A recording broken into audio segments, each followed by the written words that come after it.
The idea that it's even remotely controversial to call what Israel has imposed on Palestinians a form of apartheid is laughable. What were the Israelis supposed to do if they are sure, if they had intelligence?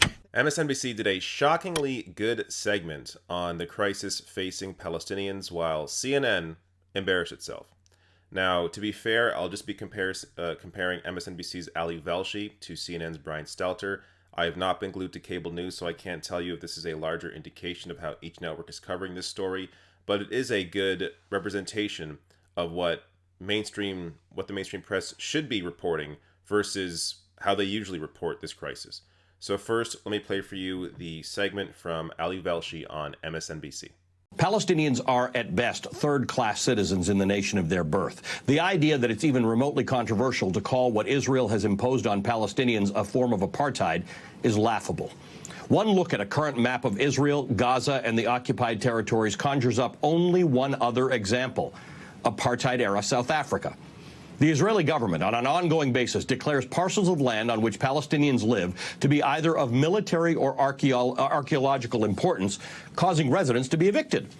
Sometimes there's a court case, and almost always the Palestinians lose. Yet months or weeks later, that same important land suddenly becomes home to a brand new Israeli settlement. As more and more Jewish settlers take over land on which Arabs live, the occupied West Bank becomes de facto more Israeli and, in the explicit hopes of the Israeli government, more Jewish. This is a long-standing attempt and a deliberate attempt to force Arabs who have lived in that land, sometimes for hundreds of years, out. It's an attempt to dilute their presence, because to have Arabs as full participants is, in the opinion of the Israeli government and their courts, diluting Israel. I spent an hour and a half traveling alongside an elderly Palestinian woman who was being transferred between 3 ambulances from Gaza to the no-man's land in between and then into Israel to get cancer treatment. 3 ambulances over the course of 1 mile, more than an hour to cross the border. That's how Gazans live. Without medical treatment because Israel prevents it. Without electricity much of the time because Israel prevents it. Without the ability to fish in the Mediterranean Ocean because Israel prevents it. Without an airport or a seaport because Israel prevents it. Like Israelis, Palestinians also have a right to exist and to defend themselves. But there is no one willing to help them do that. Not the Israeli courts and not the U.S. government. What the U.S. also shares with Israel is the belief that Hamas, the political party that governs Gaza, is a terrorist organization that calls for the destruction of Israel. Hamas is supported by the majority of Palestinians in Gaza. Hamas may not be in the best long-term interests of the Gazans, but peace hasn't really worked out for them. Faced with an Israeli government which pens them into what has been called the world's largest open-air prison, they have chosen a government that most of us wouldn't prefer, one that is not given to negotiation and moderation and respect for its neighbor.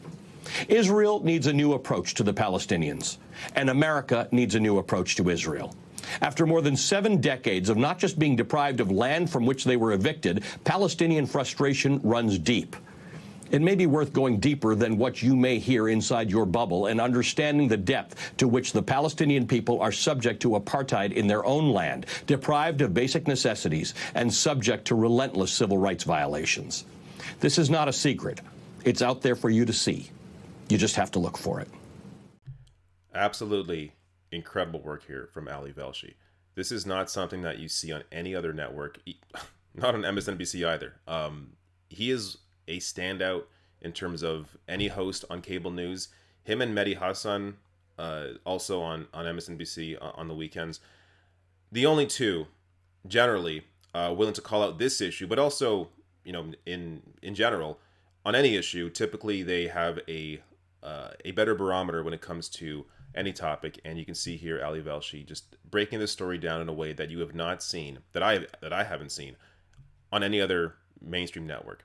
Now, first I want to give credit here to Ibrahim for sharing these clips on Twitter. And of course, these videos blew up since, again, I should mention here, it shouldn't be news that this is news. Like, this shouldn't be a news story. This should be the norm. You should expect this from the mainstream media. But up till now, there's just been cover for the Israeli government and all of their ethnic cleansing, apartheid, war crimes. And again, here you have Ali Velshi actually mentioning apartheid, actually discussing what the Palestinians experience on a daily basis, even before this crisis. So, just incredible work. And he mentioned there how the White House needs a new approach to Israel. Well, of course, there is no new approach. This was tweeted out today. This was tweeted out the same day that the Israeli government murdered 10 Palestinian children in an airstrike, and in another airstrike destroyed a building that housed international media and families. White House tweeted out, today the president spoke with the Israeli Prime Minister Netanyahu, reaffirmed his strong support for Israel's right to defend itself against rocket attacks from Hamas and other terrorist groups in Gaza, and condemned these indiscriminate attacks against Israel. As I discussed in another video, defending yourself would be to intercept the missiles, as they do. The Israeli government intercepts any rocket attacks. And again, those rocket attacks are only occurring because of what the Palestinians go through. It is a reaction to the oppression that Palestinians live under. It would be like blaming Black Lives Matter activists for getting pissed off about how the state treats them. It's the exact same situation here. You have one oppressor, the state of Israel. And you have, on the other hand, on the other side of that, you have people that are experiencing that oppression.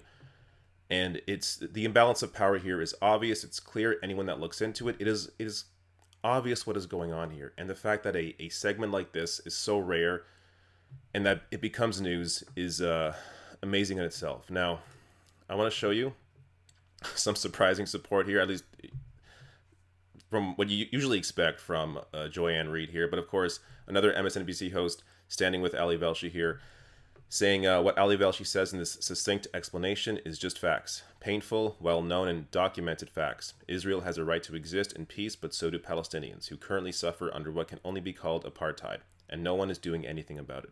So, surprising, considering Joy-Ann Reid, very neoliberal, very defensive, typically of the Democratic Party. But here you have her standing with her peer here at MSNBC. Now, let's get to CNN. So, does CNN call it apartheid like MSNBC did? Now, of course, again, this is just Brian Stelter, so maybe they have in other segments, but here you have Brian Stelter on CNN. Did he call it apartheid? No. In fact, he is even both siding a war crime by the Israeli government. Let me also show you, Fred, how journalism advocacy groups are reacting to this incredibly unusual move by the Israeli forces. Here is the executive director of the Committee to Protect Journalists, Joel Simon, saying today, we demand that the Israeli government provide a detailed and documented justification for this attack, given the possible violation of international humanitarian law. I think the obvious question that comes to mind is, what were the Israelis supposed to do? If they are sure, if they had intelligence, they can be vetted, that Hamas was using these news bureaus as a shield, as a hiding place. What were the Israelis supposed to do? Conversely, you're going to hear a lot of calls, as you see from the Committee to Protect Journalists, from people saying, show the evidence, prove that there was something happening here, and that these were not just journalists and civilians inside this 12-story building, Fred. Unbelievable. What was Israel supposed to do? Let's even take the events as the Israeli government is describing them, that, Hamas was working out of that building. Even if that was true, that doesn't give you the right to destroy that building where families live and international media is housed. But of course, those claims by the Israeli government are not true. Here you have from the Associated Press, of course, as I discussed in a previous video, they were in that building, they were working out of that building. Now say it had no indication Hamas was in the building, says this is something it actively checked and it would never knowingly put its journalists at risk. And I will link to all these sources below the video so you can read through the full statement if you want. But of course, there is no truth to any of that. The Israeli government will hit whatever building they want and find any excuse. They can claim, we thought Hamas was there. And who's going to call them out? Not Brian Stelter. Now, I came across this. First of all, this show, Weekends with Anna Kasparian and Nando Vila on Jacobin, fantastic. This interview they had with Amriya Haas, who, let's get her name, Amriya Haas. a journalist who's covering this crisis, and she had a great explanation of this entire event as well. You know, you shared with us that you used to stay in your friend's apartment in the building that was just taken down by the Israeli military today. That was the building that had several international media outlets operating from. And so before we get to some more contextual information for the audience about what's happening right now, can you just comment on that?